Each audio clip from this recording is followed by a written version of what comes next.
Hello everyone, मैं हूं आप लोगों की डोरेमोन दीदी, जो आज बताने जा रही हूं हरियाणा की सबसे बड़ी एग्रीकल्चरल यूनिवर्सिटी में धरना प्रदर्शन क्यों चल रहा है। पिछले 17 दिनों से ये धरना प्रदर्शन चल रहा है और बच्चों की मांगे हैं। मांगे पता है क्या होती है? वो वही मांगे होती है, अगर यूनिवर्सिटी में या फिर आपको लगता है कि गवर्नमेंट की तरफ से कोई अच्छे से काम नहीं किया जा रहा, तो हम लोग एक डिमांड करते हैं। जैसे हम अपने पेरेंट्स से डिमांड करते हैं ना, तो वैसे ही हम लोग चाहते हैं कि प्रशासन से, एडमिनिस्ट्रेशन से डिमांड की जाए और जो भी मांगे उसको पूरा किया जाए। तो सबसे पहले हम लोग पढ़ेंगे इन मांगों के बारे में, जो मांगे यहाँ पर लिखी हुई है, जिस पर लिखा हुआ है कि कुलपति डॉक्टर बलदेव राज कंबोज का तत्काल इस्तीफा होना चाहिए।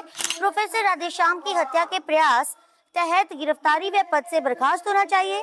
रजिस्ट्रार डॉक्टर पवन कुमार को उनके पद से तत्काल हटाया जाए और गिरफ्तार किया जाए। छात्र कल्याण निदेशक डॉक्टर एम.एल. खिचड़ को उनके पद से तत्काल हटाया जाए और गिरफ्तार किया जाए। मुख्य सुरक्षा अधिकारी श्री सुखबीर सिंह को उनके पद से तत्काल हटाया जाए और गिरफ्तार किया जाए। छात्रों पर हमला करने वाले सभी सुरक्षा कर्मचारियों की गिरफ्तारी तथा सेवाएं तुरंत समाप्त की जाए। घायलों की समस्त चिकित्सा व की प्रतिपूर्ति की जाए।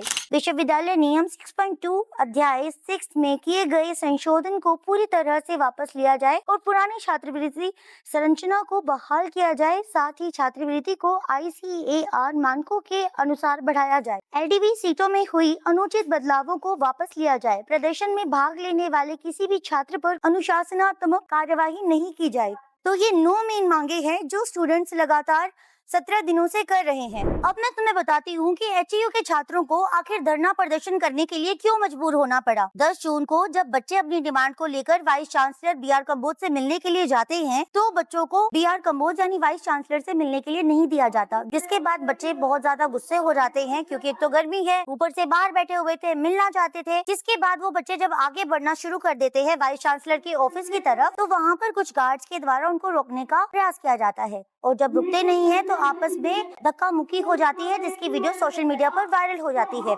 जिसके बाद बच्चे डिसाइड करते हैं कि HAU के गेट नंबर 4 पर जहां पर हम लोग अभी खड़े हैं, वहां पर धरना प्रदर्शन किया जाए।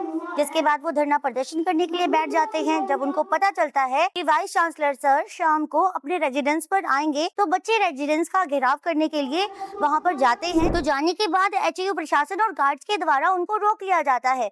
अब वो बच्चे रुकते तो है नहीं, फिर उसके बाद उनके बीच में धक्का मुक्की भी हो जाती है और ऐसे में जब लाठी चार्ज किया जाता है तो 2 बच्चों के सर फट जाते हैं।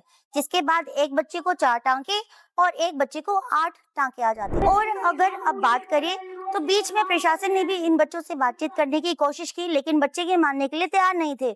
उन्होंने कहा कि जो भी एलिगेशन हम पर लगाए गए हैं वो भी सभी वापस होने चाहिए, माफीनामा दिया जाना चाहिए और जितना जल्दी हो सके इनकी मांगों को स्वीकार करना चाहिए। उसके बाद ये सरकार से बातचीत करते हैं। सरकार इनको मौखिक तौर पर यानी कि वर्बली तो कह देती है कि इनकी मांगों को स्वीकार कर लिया जाएगा, लेकिन प्रॉपर तरीके से स्वीकार नहीं किया जाता, यानी कि रिटर्न में बचा लेना चाहते थे, लेकिन रिटर्न में इन लोगों को नहीं दिया गया। जिसके बाद HAU का धरना प्रदर्शन लगातार जारी है। तो ये आपको इन्फॉर्मेशन कैसी लगी कमेंट करके जरूर बताइएगा। और इसी तरीके से मैं डोरेमोन की वॉइस में आप लोगों को खबर बताती रहूंगी, सुनाती रहूंगी, ताकि आप लोगों को पता चलता रहे कि आपके देश में सबसे बड़ी खबर कौन सी चल रही है। वीडियो कैसी लगी कमेंट करके जरूर बताना। हाँ।